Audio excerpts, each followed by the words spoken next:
Hello everybody, it is HiroTheJapaneseTrain here, coming to you on a beautiful, beautiful May evening to show you guys a bit of an unboxing review. It's an installment of WR&RR review, so why wouldn't it be a review? Of the Brendam Bay Shipping Company set. Now, I had just picked up the set recently, so recently being about 3 days ago. This is because of the 70th anniversary sale, in which you could get up to 70% off of some items. And in addition to this set, which was $100 as opposed to $130, I also got a book pack. Not the book packs from the sets, the story sets, but it was a book pack that came with the My Story Thomas collection of James the Red Engine, and it came with Wood Railway James. It was $20, so it's cheaper than retail for just James alone, so why not buy it? And I also got a Talking Victor, because Talking Victor, to me, looks more accurate than the regular Wood Railway version. That's just me. But before we get started, I think everybody, all you guys are going to be excited for this. I know I am. Camtasia. Thank goodness. I can now give iMovie its happy trails and start using Camtasia. I mean, what else can I say? So without further ado, we're going to take a look at the Brendam Bay Shipping set. You'll notice that both strode is upside down because I'd already opened that portion of the set.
So, you might be asking why I cut out some of the opening of that set there, and that's just because this was an ordeal.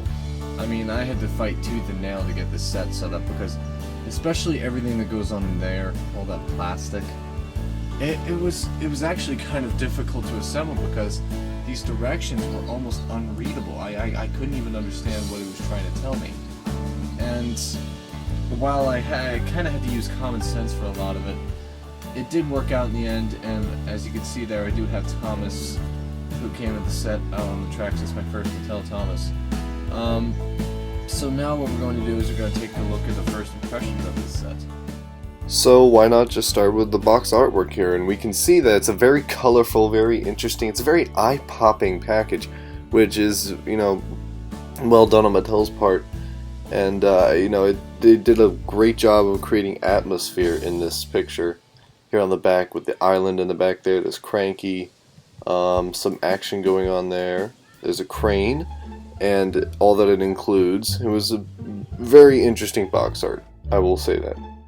So the set does come with the Mattel Thomas, and it's really just a generic Thomas, which is actually kind of a shame. I would have rather they had a special edition, but whatever. I'm gonna be honest here, my opinion on this set is actually kind of mixed, because while the set did have some flaws here, the detail was great. I mean, the colors of this cargo here, for example, was vibrant. There was a lot of life in this set, especially with the detail on the board there, and also in the bridge pieces inside the shipping company. It was full of detail inside the illustrated parts of the set, And for that, I will give this set positive remarks. And the crane also added some playability too. Admittedly, I was a bit of a skeptic of this board here because these boards are something new from these Mattel sets and I thought it wasn't going to be good, but in the end I actually did kind of like it. And same thing goes for the shipping company building. I was also a skeptic because it was riddled with plastic and it looked like it was just going to be a machine, but I actually did like it too.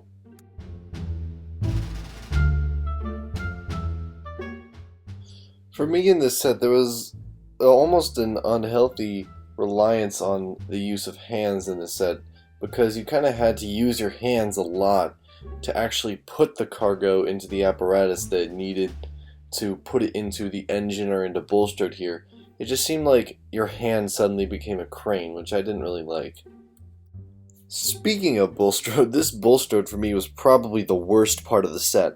I mean, for one thing, the entire hull is plastic. I mean, come on. And also the wheelhouse, that's the only part of it that's wood, was actually decent, but compared to the older Bulstrode, this one really missed the mark, and I wish I had the older Bulstrode because this Bulstrode was really underwhelming. And as I was filming this review and getting a hands-on look at the set, it did come to me, what would I do to improve this set? And I thought of a few things. Now, in asking how I would improve this set, I've got it set up in a number of ways. First off, add more characters. They add great atmosphere to this set that you're going to have, especially because this is the Brendam Dock set. You're going to want to have Porter and Salty at least. And I even went the extra mile and said that we should include a fish-covered, smelly old Thomas, because I'm sick and tired of generic Thomases in every single set that we get. Also, Oliver and Arthur, because they're Oliver and Arthur. And James, because, well, what other Steam Team character do you want? And then you're going to have an emphasis on rolling stock. The rolling stock in the set was kind of poor because they were both cargo cars that are all plastic. Who wants that? So, I devised a solution. Just add some generic freight cars. And even a Blue Mountain Quarry one, but, you know, if you can make a Brendam Docks version of that, that'd be awesome.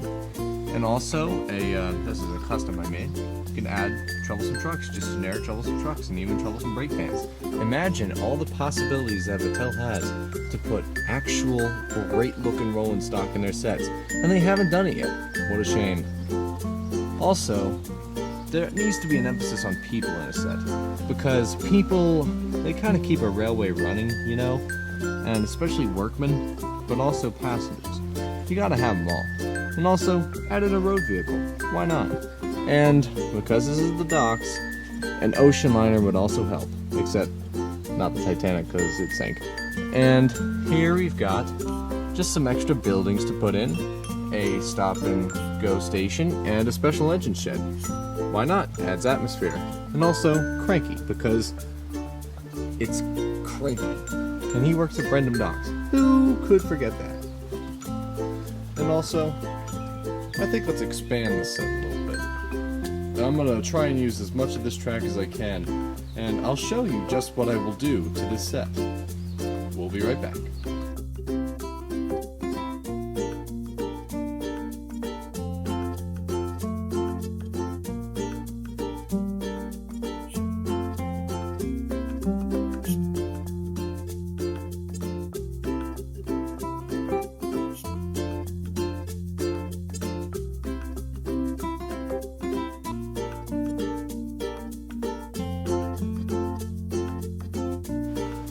And with only a few pieces of track left, the new and improved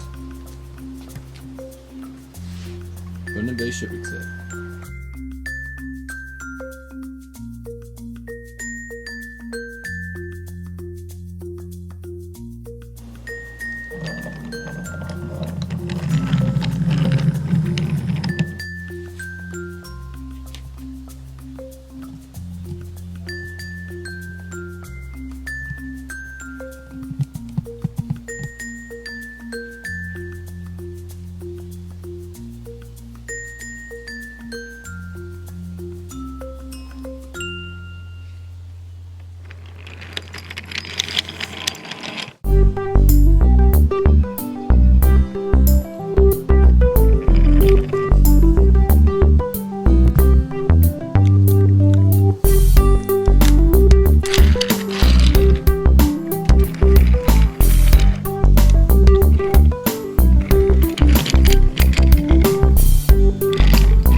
footage of this awesome extension to the set that I made, but unfortunately it's getting a bit dark out, and it doesn't look that dark from the camera, but it's like 8 p.m.-ish, and it's going to get pitch black in about 45 minutes, so I'm afraid I'm going to have to pack up and head back inside and upload this video, which you will have already seen most of it by now.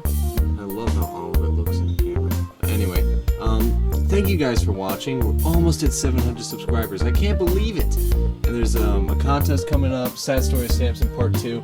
Oh yes, it's coming out. I just need a female voice actress, and I need some last minute editing and some last minute filming, and it will be up. Thank you guys for watching very much. Your views, your comments, your feedback, everything you guys do is welcome and appreciated. And on that note, thank you guys for watching my review and unboxing, I guess you could say, of the Brendam Bay Shipping set. I will probably rate this, with the extension I give it a 10 out of 10, but like with the issues that it's got here and there, plastic, and just it's kind of short and everything like that, I think I'm going to get ahead and give it a 7 out of 10. 7 out of 10 because this building is awesome. And also, Thomas Bulstrode. I mean, Bulstrode suck, but it's Bulstrode and I don't have Bulstrode, so hey! Once again, thank you guys for watching. I better close up, and this is HiroTheJapaneseTrain, signing off. Thank you guys for watching.